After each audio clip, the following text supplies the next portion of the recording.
Ladies and gentlemen, welcome to week 6 here in CE 185. Chef Matthew and I welcome you to another fine, and final live session. There's a tear that comes to my eye as I say that because this is the last class that Chef Matthew and I are doing together for a period of time because they've split us up.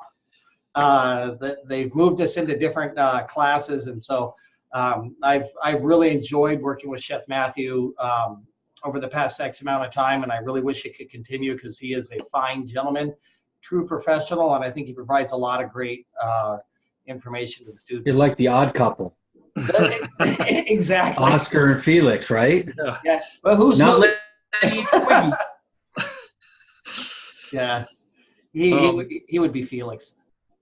I have to say, too, Chef, I love working with you. It's been a blast, and I've learned a ton from you. I love hearing about your experience because every time you talk about your experience, I learn something, too. And and I love hearing students talk about their experience. You learn so much just talking and listening. Yeah. So anyway, great working with you.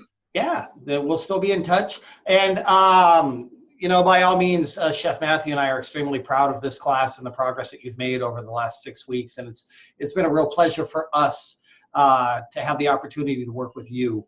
At the end of the day, as educators, that's our payday. When we see people, when light bulbs go off, Mary Lou was talking earlier about some of the things that she was thinking and the light bulbs, and you know, Franklin's down there, and Don and Frank and everybody else, and Deidre and Shannon all asked a lot of questions and stuff. And so, you know, for us as chefs, that's really the payday. That's where it's at for us, and that really fulfills our passion. So thank you, everybody, for all of your effort over the past 6 weeks.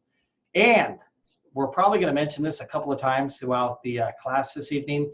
It is very important that you all understand your assignments are due when, Chef Matthew? Sunday, December the 16th, no later than 11:59 p.m. You must have all of your work turned in. That includes any past due assignments, any assignments from this current week. The school goes dark on Tuesday, so we need time to get them graded. So make sure that you get it all taken care of before Sunday, December the 16th. It's very, very important.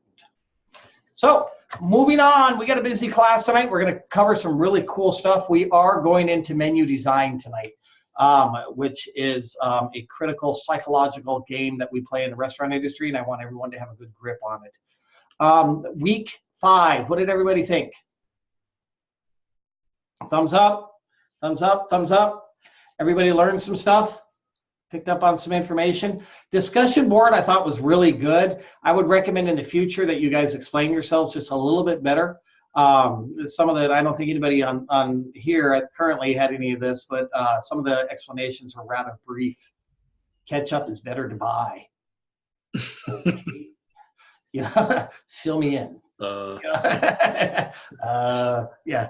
So it's always best to explain yourself a little bit more in detail to get your point across, right? What did you guys think overall? Was it better to buy or produce? Who thinks? Both. Huh? Both. Yeah, it depends what you're making. Yeah. Exactly. Right. It depends what you want to lose, because sometimes, you know, you can make and it's a little bit more expensive, but the end result, like for me, mayonnaise, you know, it's a big thing for me in my food truck, because, you know, the special sauce that I make consists of mayonnaise. Now, you know, with this one, I can, you know, finagle and move things and add things, different spices, and turn up the flavors, have different little flavors into it. Yeah. So that's something that I was talking to my wife. I told her I think this is something that we're gonna try for the grand reopening. I like it. See how it goes. That's cool. There's a lot of things that I'm picking up from here that, you know, especially in this class, you know, Chef Weeks and Chef Matthew, you know, I want to thank you guys actually, because what I've learned here, and I'm still learning, you know, and it's true what Chef Matthew said, the stories, you know, they had like a meaning to it, you know, there was something that you can grasp from it and apply it now, or just have it in the back of the Pentium, like I say, and then use it later on in the future, you know. So, I really enjoyed this class, and I just want to thank you guys. And hopefully we'll meet somewhere down the road somewhere. Yeah, hopefully. My famous Timmy Burgers or maybe the sauce. And hey, I know that guy. I told him. When you see us bitching outside your food truck, when you catch Chef Matthew and I doing graffiti on the backside of it, you'll take it easy on us. Nice. I want I want everybody to remember. I know Chef Matthew has, and I certainly have had a very successful career within food and beverage. Part of the responsibility within this industry is to give back, and that's my primary motivation of being here, sharing experiences. So when you guys have your belts all wrinkled from your experiences, certainly take the time to share as well. So thank you for the nice comments there, Franklin. Don, I want to hear. You said both, but give me justifications. What are the reasonings behind both? Well, let's caveat what Franklin was saying. I mean, in that type of business, it's who you're catering to, the cost effectiveness to it, your demographics. It's time consuming. Is it good to make it? If someone wrote in another class about ice cream, they got ice cream for something, I thought that was great. But if you're not in that business, then you have to buy certain things to make that happen, those little things. If you're doing bulk quantity, I mean, there's so many variables in there. I think for myself, I came up with two different types of burgers, and I think I made Chef Matthew very hungry, very, very hungry. One, I did a bison burger. But I labeled it at 100% bison, but I should have labeled it at 100% bison blend, because then it keeps the cost down. So sorry to change your mind, Chef Matthew, and making you think it's 100%. I'm just in competition with Franklin because his burger. So Franklin, I would say add some Portuguese sausage or some spicy sausages to that burger. And I tell you, behemoth burger with that, you probably just, I won't put graffiti on the truck. Right. Right. I can't run that fast, so we're good. Hey, Don, you want to know something that's a little bit tricky when we're going to talk about this a little bit later on, but menus do have truth in advertising. And so to put 100% bison on there, you need to look under what the guidelines are in the United States for what 100% bison means. Right. No, that's true. It doesn't necessarily mean 100% bison. Right. But knowing Chef Matthew, in my words, he would have taken that to heart, and I don't want to steer him wrong. I also came up with a gyros type burger, Greek style, and I was hungry. I'm still hungry, and it was a good class. But I do want to say this with Chef Matthew, with your support and telling us and that guidance of where to go, our end state has been spot on. I really, this class, I've liked all my classes. I've liked all my instructors. The other students have been great too. I mean, it's Mary Lou and I think alike on some of the things because I think that military perspective that we've had in our background, Franklin has it too. Him and his 9 kids, I've got one, it feels like 10. So we all sharing something, right? So I just want to say, I really appreciate that support. And for same thing with you, Chef Warren, it's when you think of people who listen, being an active listener, and that's exactly what you both are, is active listeners. And we can feed off of that. So I want to say for you, Chef Weeks, do not lose your Jimmy Buffett style mentality, because I think that's awesome. That says who you are. It's like we can feed off of that. And I think this class has been, judging from the other classes, they've been great. We've had great instructors, great guidance, but this burger one has really just set the table for me. I want to give Franklin a run for his money, but anyway, I'm sorry I took you sidetracked. So you better go wash that truck down right now, Franklin. Hey, we can do a partnership. Hey, I told Franklin to watch that movie Chef by was it Brett Favre or something like that. The movie Chef. Movie. It's very inspirational. So sorry I took you sidetracked, but yes, both I would say both. I just want to see what happens when you put a German Dominican food truck out on the streets. Food explosion. Sounds like fun. Sounds tasty. Absolutely. Well, thank you very much for the kind comments. We really appreciate that. And I know, and I'm going to speak for Chef Matthew as well. But this is something we enjoy doing, and it's something that's fun. You have to remember that as you grow in this industry, the higher you get up the food train.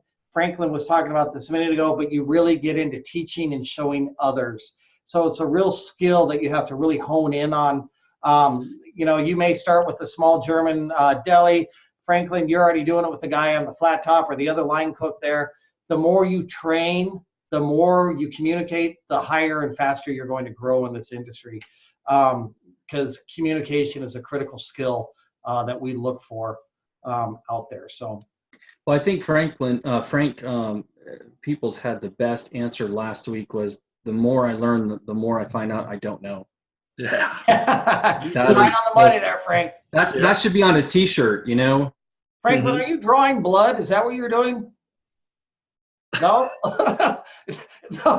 I'm over here. I'm at work, but because I'm a calibration technician, and so yeah. You got that phlebotomist thing going on there, man. Gloves on. Oh yeah, so it's what I do right now. I'm just doing pin gauges right now.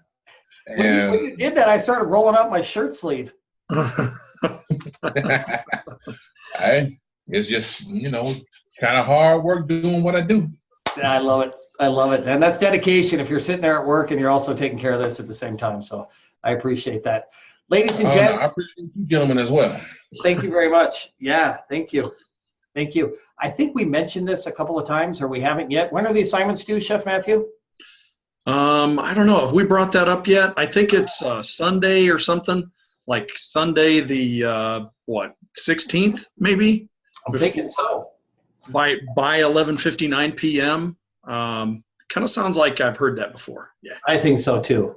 We just want to make sure everybody gets a fair and equal chance to get their information in.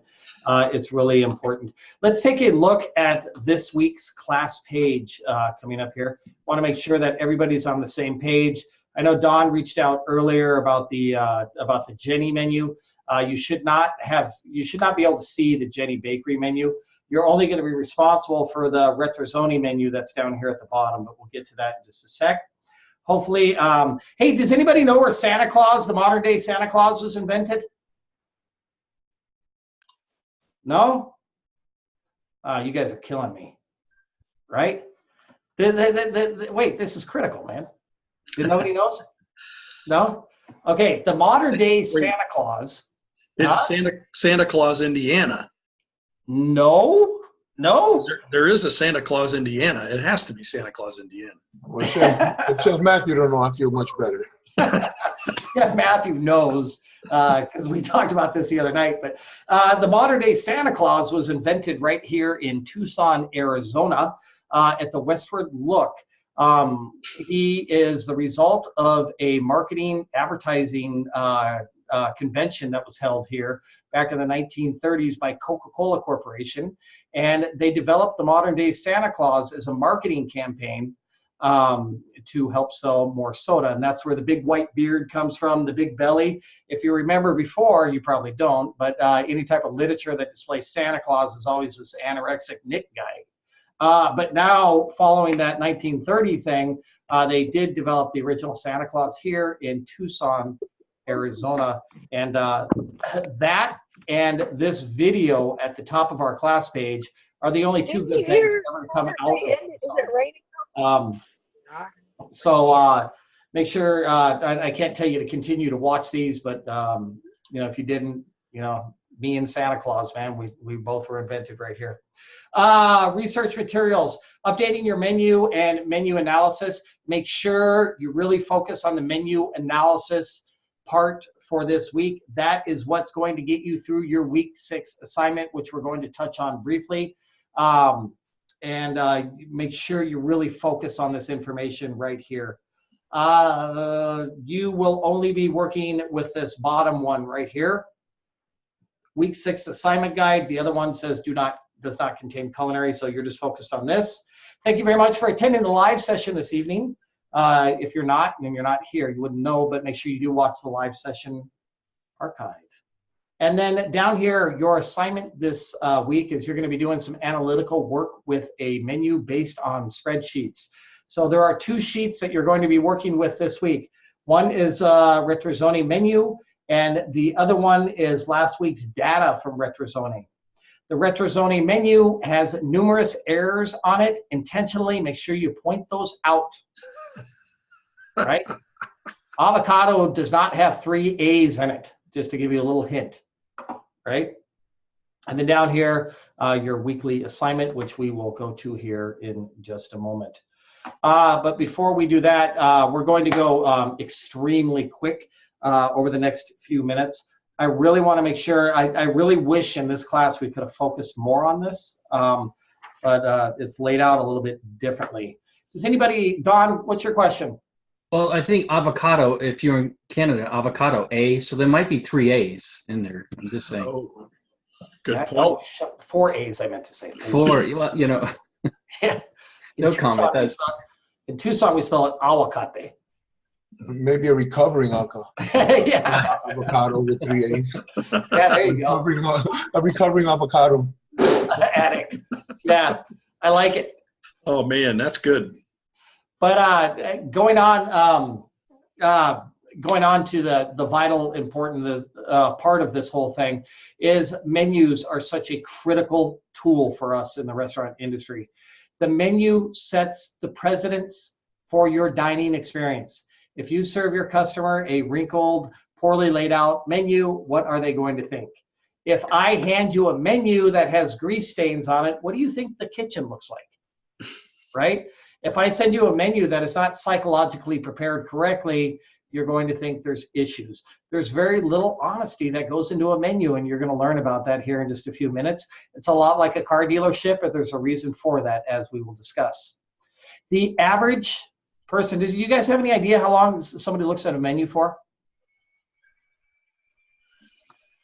What do you mean, an average person? Because I look at a menu forever. Okay, so you're what you like to read the whole thing.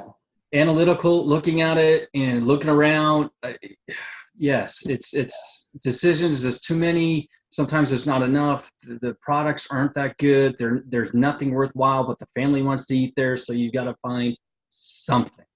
Yep. So I'm an exception. Okay. So look at Mary Lou. She's up there. No. Yeah. All right. Check this out. They've done a couple of studies. Gallup did a really large poll of this, and they found out that the average customer will look at your menu for 109 seconds. Okay, that would be a little bit less than 2 minutes. So what that tells me is you've got a very brief amount of time to convince your customers to spend money. Does that make sense? 109 seconds. So if you go in there, you've got kids jumping around, you've got a lot of other commotion, you're going to look, you make your decision, you put the menu down. Look at Franklin. He's like, yep.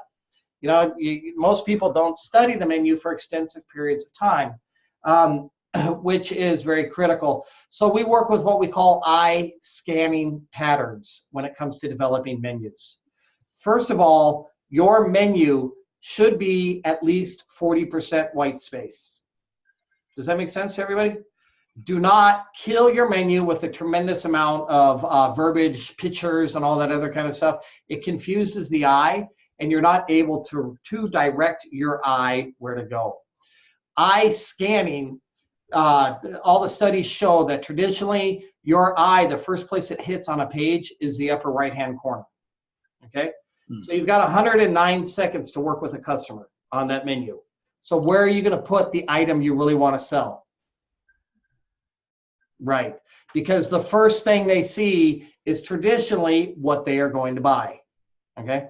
So if you are, we'll use Franklin's food truck for a minute.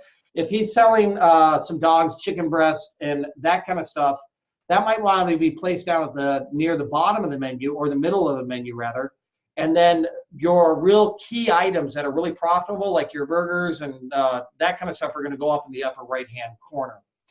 Middle of the menu items traditionally do not move very well. It's 90% of the sales come from the top or the bottom of the menu. So that's a pretty strong figure right there. Don? Critique there.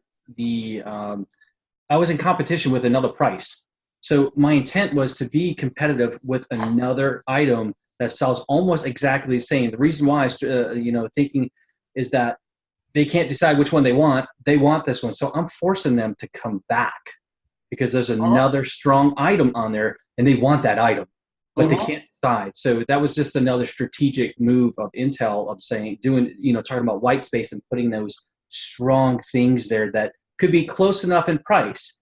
Because I'm going to sell either one of them. Right. And I'm going to get you to come back. Right. So.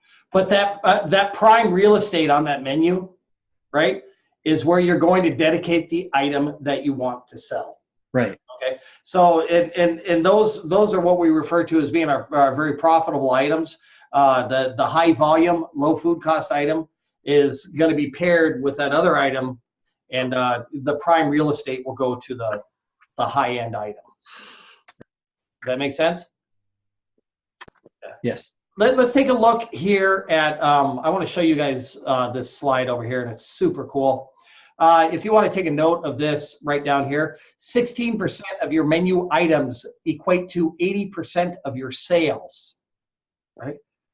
That is a really awkward number, So that means that the other 84% of your menu items need to be juggled and moved around until you can get those things to balance out a little bit more. We talked about earlier in this course about how we spread our menu evenly out in the kitchen. So the saute gets X amount of items, the broiler gets X amount of items, and our kitchen operates smoothly. And this is a prime example of why that is so important. 16%, if that 16% of your menu items is all saute, man, you're going to have one guy that grows old from boredom, and you're going to have another guy that dies from a heart attack from overexertion. Yeah. So you really want to make sure that number balances out well. Something else, these are rules of thumb that we work with. These are not absolute laws, right? As a starting point, we always recommend the 777 theory whenever we're creating menus to start with. Right? So you have 7 appetizers, you have 7 entrees, and you have 7 desserts. Anything more than that, you are going to overwhelm your customers with TMI, right? Has anybody ever been to Mimi's Cafe or the Cheesecake Factory before? Don, you must have been in there for like 6 hours. When I was in Hawaii, I went there and I know what I want, and I stick with, I go back to the same places over 20, 30 years, and I get the same thing. I don't deviate from it anymore. I pretend to look at the menu. I have a glass of wine. I look around at everyone. I count how many people are in there, exits, all these little things that go into my brain. The military thing, yeah? Yes. And then I try to enjoy my meal and just ignore everybody. Yeah. So, yeah. But yes, it's overwhelming when you go to the Cheesecake Factory and places like that. It's just too much. Yeah. I don't. I think it's just overkill. And you have to remember, if you take this into a logical perspective, when you walk into a restaurant, your blood sugar level is low, you're tired, right? And that makes a cranky, pissed off person right off the bat. And then you present this menu to them that's overwhelmingly huge, right? You're trying to create this experience of tranquility for somebody. Don't give them a novel for a menu. It's just, and that in the mise en place in the kitchen, trying to manage it is awfully interesting. Let's take a look at this next slide here. And it shows some really interesting information on how to lay your menu out. It's talking about percentages of sales right here. This middle one is of particular interest to all of us in the restaurant industry, and it's actually a sale ratio that we have to chart, because that will dictate oftentimes what type of liquor license that we can have. I know in the state of Arizona, if this beverage mark exceeds 40%, then they're going to switch you up to a Class 7 liquor license, which is awfully expensive. So we're always taking a look at this ratio right here. The hard thing to really digest is this green part, the 34%, is extremely profitable. alcohol averages right around 60% profit, 67% profitability, whereas food is much lower than that. So this is kind of a tough one. The average menu sales break down like this: appetizers, entrees, and desserts. And we talked a little bit earlier in this course, when it comes to appetizer pricing, oftentimes we will run a higher food cost, right? And so we'll offer that particular item at a much lower cost percentage than we would if it was an entree. The reason we do that is to entice people to purchase that product, okay? So there's always room for development here in that 31%. So if you take the price of an appetizer and the price of an entree, group it together, then your costs are pretty decent, right? So that's why we'll drop the price. The food cost, will raise the food cost on the appetizer in order to entice people to purchase it. We'll also do the same thing with desserts as well. Very, very important. Let's take a look at our next area here. I'm going to switch back to stop share. I'm not as fluid tonight as I normally am. So going back to the actual layout of the menu, there's a couple of different things that we discourage you from doing. One would be pictures. We don't like pictures on menus, right? Number one, you become liable for what the food looks like when it comes out. But number two, that often associates you with places like Chili's, Denny's, Olive Garden, the big box restaurants. And as an independent restaurant operator, you want to distinguish yourself as being unique. So that is very, very important that you use those photos sparingly. We actually recommend that it be a drawing versus an actual photo itself. What about dollar signs? What do you guys think about those? What's the theory on that? No? I would say this last menus that we had, I got confused because I thought that number to the far right side was ounces and not money. So dollar sign would have been actually okay in some places. In some installations, I think it's okay. But for the majority of it, I mean, it depends on what demographics you're talking to, where the money lies. If you're talking high end, you probably don't need the dollar tag on it. You know, they're going to pay that high dollar. If you're talking medium line, you know, I want to see a price tag. I want to see how much that is, because then I want to complain. Right. Glasses of wine. You know, it's like, you know, what am I getting? And you talk about photos. Photos aren't always good, but I'm visual. I like to see things. You know, I know it's a disappointment. Most 99.9% of the time, I'm not going to get what's on that menu. I'm not. Yeah. It's just not going to happen because they just don't do it. So, but it's nice to imagine and think, man, I'm going to get this. You know, I keep my expectations really super, super, super low. And if they exceed it, then I go back. See, that's kind of a beautiful thing, though. I love what you're saying because of the fact that's what this industry is about. We're individuals creating an experience for the masses, right? And we're all unique and we're all different in the way that we do things. And, you know, Don says he's visual. Hey, you know what? That's your road to success. Take it, right? And so that's a great thing that I love about these kind of conversations, because we all have our unique perspectives on this whole thing. So I think it's so important. The dollar sign thing is really, really interesting. They've done some research, and they found that when there is no dollar sign, customer check averages will increase.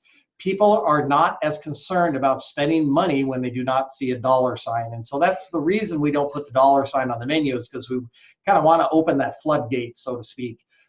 You'll notice once you get into the industry, people will be much more conservative when it comes to a menu that says $5.99 versus just a number 6 there. People will be much more loose and much more relaxed about the actual thing. So remember, I told you I was a different breed, right?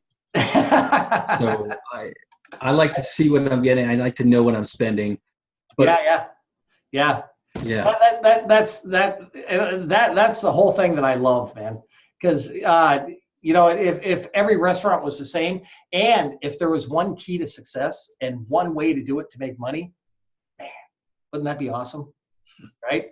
And if there was one type of person that we had to please, life would be so much easier, but it's not. So, that's the part of finding your way, finding what works best for you in this industry to be successful.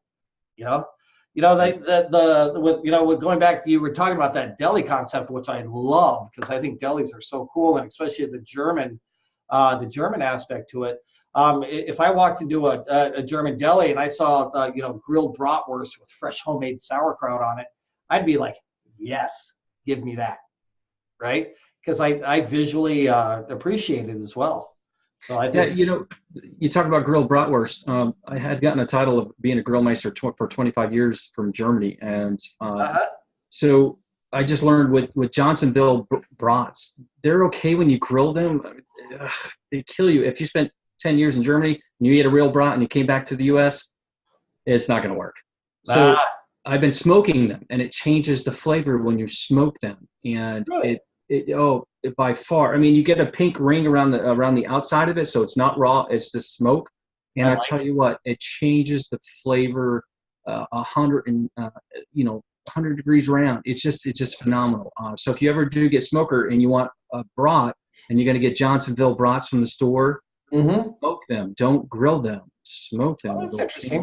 Yeah, it'll change. Chef Matthew knows because he's like, What we do in the industry, though, is when we do parties for brats and that type of thing, is we'll blanch them all off first, and then we usually work with what we call a Santa Maria style grill, and a Santa Maria style grill has a big wheel on it that raises the grates up and down, and so then we'll put the sausages up on the grates, and then all that mesquite or hickory smoke is just penetrating it, and we try not to leave it with grill marks and that kind of stuff, but it's so delicious. Yeah. I love that. I use my grill like a smoker. I'll get it going, and then anything I want to cook hot, I'll cook hot, and then as it starts cooling down, I start emptying out the fridge and just put everything on there and throw wet chips on and just let it smoke like crazy. And then I've got food for a week. I've been doing it for years, and my family loves it. I even do it in the wintertime. So, right. So moving back on to the menu items, so another little trick that we do in the industry too is if we have a couple of items, first of all, we segregate items traditionally in the restaurant industry, meaning that the chicken items will be grouped together, the beef items will be grouped together, the pork items. It makes it easier for customers to decide what they're going to eat. However, what we'll do is if we have some items that we really want to move that are very low food cost and very profitable for us, and we know the customers are going to enjoy, we will group them with an item that will be obnoxiously expensive, right? And we'll oftentimes take like beef ribs, right? The Côte de Boeuf, which is beef rib in French, but if we call it Côte de Boeuf, then we can charge $60 for it, and then we can put it next to a very highly profitable beef dish that has a very low food cost. When people see, for example, $60 for this Côte de Boeuf, and then they see the ribeye steak for $35, it all of a sudden looks like a pretty good deal, right? So, I mean, that's some of the psychological games of the placement of your menu item on your real estate. It becomes very, very important. So we were talking about pricing here just a moment ago, and there is some psychology behind the 00 or the 95 or the 99. And for some reason, they say that 99, like $5.99, makes you look very tight, right? Makes you look very tight. But when you do 95, it gives you a sense of relaxation. And then when you do the number 6 straight, it's a very smooth, nice thing. So those are a couple of things to remember. Other than that, there's no real rhyme or reason behind it. It doesn't make any logical sense as why to do that. Let's take a look here. I want to talk about labels for a little bit here. Remembering that your customer only has 109 seconds on average to review your menu, your verbiage is extremely important, right? So, for example, you don't want to necessarily describe your homemade pasta as being, Durum semolina wheat imported from Italy on January 3rd, 2018, made by my grandmother, Luisa, who was born in Palermo, Sicily. You're going to lose your customers right away. What's wrong with Palermo? Oh, I love Palermo. I sold My family's from Palermo, so No. I'm messing with you, but they are. I sold my second restaurant to a family from Palermo, and I got to tell you this real quick. So I'm from the West Coast where things are a little bit more chill and casual. So these people that just moved from New York City, they're from Palermo, Sicily. They come in, they pay cash for the restaurant. We don't know where the money came from, but they asked me to stay around for a couple of weeks to work with them. I fell in love with these people, but the first day there, they walk in, they're happy, they drink their espresso. By 9 o'clock, they're pulling at each other's hair and they're throwing stuff at each other. By 2 o'clock in the afternoon, they're throwing punches, they're screaming, they're yelling. By 4 o'clock, they're hugging again and they're drinking espresso and they're on their way home. Welcome to the family. I've never seen anything like it. I'm thinking, wait till you make limoncello and drink that. Oh yeah, limoncello is a sweet thing. But I honestly kept the phone in my hand. I thought I was going to have to call 911 a couple of times throughout the day. Yeah, but it turned out to be one of the most. But anyway, going back to the verbiage, it's extremely important. If you go with really long, lengthy verbiage, that item will kind of stick out if you're pairing it with other items that have brief verbiage, right? So if this is an item that you really want to push and you really want to sell, that's where you'll use your extensive verbiage. Use in association with your description certain descriptors that connotate the fact why they should buy it. Homemade, house-made, crafted, made from scratch, prepared with. Those are items that catch customers' eyes, right? For example, if you are going to describe a dish of the ribeye steak, house butchered Wagyu ribeye steak grilled with lemon butter. Done. You don't need to say anything else. You don't need to give the cow's name. You don't need to any of that kind of stuff. It's too much. Don't talk about the type of wood that you're using. People don't care, right? So brief descriptive verbiage is extremely important. I want to go over here and take a look at this white space slide briefly and share that with you. This is an example of what I was talking about earlier. You don't want to draw your customer's eyes in too many different spaces, right? So create your own white space. Your menu should be at least 40% white space. It gives the customer a sense of relaxation, tells the customer, take your time, everything's good, right? Don't make it busy. Don't make your customer feel stressed right off the bat, right? White space brings us right to where your guest eyes wander, right? With the white space, you will capture that eye scanning and direct them to where they want to go, which is very, very important. Colors on a menu, I do not like it. If you are going to use colors on a menu, make sure they are hues of relaxation, such as autumn colors, browns, oranges, that type of thing. Colors that are yellow, bright red, create a sense of urgency, a crisis color. If I walk into a menu and I see a red, if I walk into a restaurant and I see a red menu, first thing I do is I survey the room. I look for potential weapons. So think about that. It's your 109 seconds that you have. If you walk into a restaurant and they have a yellow menu, it's going to say like, hurry up, give me your order, get out, right? But if you walk into a restaurant that's done with hues that are this orange, brown, relaxing color, then you'll be fine. Decoy dishes that we talked about, planting certain dishes that are very, very expensive next to other dishes that we really want to sell. Golden triangle is also something that we work with because your eyes go right, and then they'll go to the left, and then they'll go to the bottom, right? That's just the scan of your eyes on the menu. That's why things at the top and the bottom sell, things in the middle don't. The number one space they go to is the upper right-hand corner. Then they go to the left-hand corner. Then they go back to the right-hand corner. Then they go to the bottom of your page. That is your prime real estate. That's where you want to put your high dollar, high profitable items. Very, very important. This is talking about local products, which is fantastic. That is a current market trend. I don't anticipate that it's going to last for an extended period of time. Farm to table, locally produced, those are all wonderful things. I do not see that as a long-term trend because of the cost associated with it. Right? This is very, very important. When you put text on a menu, make sure that it is easy to read. A lot of people love to do this wonderful calligraphy, whatever stuff. And then you get senior citizens in there.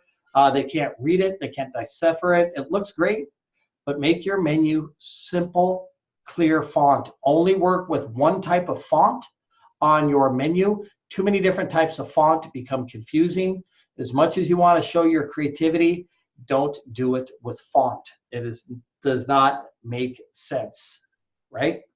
So that would cover all of that wonderful information. What type of questions do you guys have regarding menus? Don's got his hand up. What's up, Don?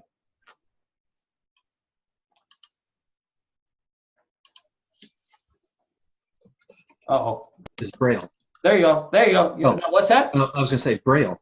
You don't see many things on menus for Braille for people who actually can't see. So having a small, piece on there to do that. Now, if you change your menu all the time, it's just not good. But, right.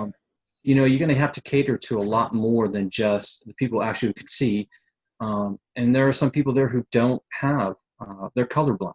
So, so there's so many other things to look at. Braille is one of the biggest things when you're having to deal with that. So I don't know if that's something that most people would even think of, but it's not. And the reason for that is, and I know in the hotel industry, when we have a customer that comes in that has those kind of needs, we look at it as a real opportunity to provide some really high level service, especially to that level and to that particular customer. Not that we tout over them or anything like that, but it's our pleasure. No. It's our pleasure to sit there with that customer and provide them with all the information they need. And it's a real opportunity to help somebody, and that's the way that we view it as general in the hotel industry. All right. So you went from $1.95 to $1.99. No, we don't tell them the prices. That's where the surprise comes. Right. Right. Sorry, the Braille machine's broken, but yeah. Chef, I put a comment in the chat about spelling being important too. I know a lot of restaurants you'll see misspellings, and misspelling can really work against you, because like if I see, and I put demi-glaze as an example, I mean that sounds like something you put on your deck. It's demi-glace and it has a different spelling. So you want to make sure that you have that spelled right, because it's the difference between you selling the truth on your experience. Are you experienced? Do you have classical training, or do you have no training whatsoever? And that's really what it looks like when you use terminology like that spelled incorrectly. So. Do all of you remember all those narratives that you used to do in CA 102? Do you guys remember those things? Yeah? I don't think anybody ever was jumping for joy at the opportunity to do those. However, now that information is going to come into play, because you're going to have to learn how to describe that. The way that I think about verbiage on a menu, if I sit here and I'm talking face-to-face with you, I'm going to use additional verbiage and descriptors and ads, there are all sorts of stuff during a face-to-face conversation. However, when I'm texting, I get right to the point, right? I think of menu verbiage as texting, right? It's got to be quick and a snap, right? It's got to be just a brief amount of words. If you want to go into a great description of your theoretical cooking methods, do not do it on a menu item, do it in a menu section. that will allow people to understand what you're talking about. So so I think that kind of wraps up menus. Don, did you have another comment about menus? In reference, Chef Matthew, you're 100% correct in spelling. Spelling is definitely a must. However, some of the places that you go to in the U.S., like in Hawaii or some other places overseas, the spelling is totally going to be different. Yes. The pronunciation is different too. So they're spelling of brother and bra and, brother, and it's like there's so much cultural diversity there. You go to Little Havana in Miami and you just don't know what you're getting because you can't pronounce it, you don't know how to say it, and it's not the lack of their intelligence, it may be just the lack of knowledge on our part. And then Chef Warren, you mentioned one other part just there a second ago, a reference to texting. I don't know about you, but when I text, that damn autocorrect changes everything I say. So if you get something misspelled, good luck. Oh yeah. So at any rate, I hired, I was a chef at this one resort years ago, and we had hired in the dining room. One of the dining rooms, we hired a new hostess. And she was from the East Coast, and she was really snippety, and she knew more about food than God did. And she came around this corner one night, and she said, "Hey, what's the special tonight?" And I told her it's a dish, and it had fried polenta in it. And I said, "Do you want me to write it down for you?" She goes, "No, man, I know all about that stuff." And I go out and I read the special board later on that night, and we're serving fried placebo. So be careful with that information. Yeah. Don, what's up? Oh, I'm sorry. I didn't take my hand down, but wow, I'm not eating there. Yeah, they're not doing well these days. Yeah. Yeah, I had an incident one time. We had somebody like that, and she did the chalkboard for the country buffet, and she forgot to put the word O in country, and it just didn't look right at all. So you got to be careful with that. This was the same hostess that on Christmas Eve, she was coordinating the reservations, and I said, "Do not take walk-ins. We're only doing reservations." So I went to her. I said, "How many reservations do we have for Christmas Day brunch?" "We have 423. And I said, "That's great. I'll prepare for 10% over, and we'll let you know when to start taking walk-ins." Well, for some reason, she was dyslexic, and so all she let in the door was walk-ins. And by around 12 o'clock that day, we'd hit 767 customers, and we were still waiting on the reservations to come in. So I went into meltdown in the back, and she had to go after that. So, bye. Yeah, didn't work. Let's move on to this week's assignment before we run out of time here this afternoon. This week's assignment, I'm going to cover some information quickly with you. Make sure that you read the menu analysis information at the top of the class page in order to successfully complete the assignment. It's very, very important. Focus on the Retrozoni menu and then focus on the Retrozoni last week's sale. Those are the two things that you have to worry about this week. It's going to ask you about workhorses or plow horses. These are items that are very high in popularity, but very low in profitability, right? Things we don't like to sell, but customers come in for them anyway. So a plow horse, high profitability, or low profitability and high popularity. Very, very, very, very important to know that. Puzzles on a menu are what is referred to as being low in popularity, but very high in profitability. It's the reverse of a plow horse. So remember puzzle. Puzzle is very low in popularity, but very high in profitability. And then dogs on the menu are items that, just think about an item you want to get rid of. A dog would be an item that is very low in popularity and very low in profitability.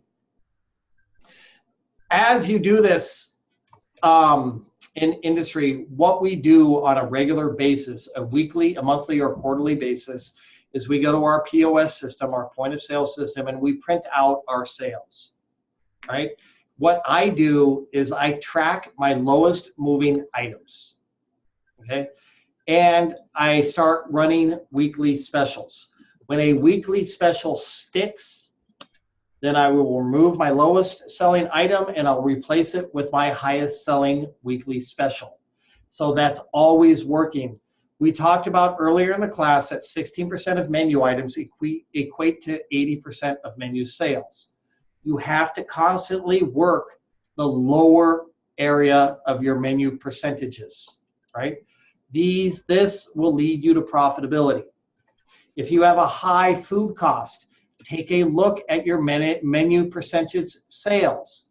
You might find out that the plow horse is your #1 item, right? High popularity, low profitability. Hey, that's where the problem is. You either have to adjust your pricing or increase other items that will draw from that, or look at your menu design. It's very, very important. Let's open up this week's assignment here so we can all take a clear look at it. Like I mentioned earlier, we're going to take a look at the retrozoning menu and the data from last week with retrozoning. You're going to open up the template right here, which is some questions, and then the actual assignment itself. You're going to be utilizing the financial data. The financial data is found on last week's retrozoning sheet, okay? And then you're going to answer a couple of questions, okay? How would you improve the popularity and the profitability of one of the dogs from the sales data sheet? A dog is a low popularity, low profitability item, right? You're going to take a look at the retrozoning menu. You might notice that it might be misspelled. There might be a bad placement on the menu, right? It might be the verbiage. There's a couple of different things. We talked about all the answers here throughout this class. How can we improve the profitability of one of the plow horses? Plow horses would be a workhorse, right? That is high profit, highly popular, but very low in profitability. Some of the things, hey, we could reduce portion size. We can increase menu item price. Right? We could move it on the menu to a different location.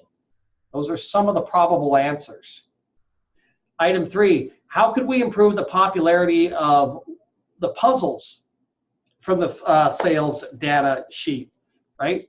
That is an item that is very low in popularity, but very high in profitability.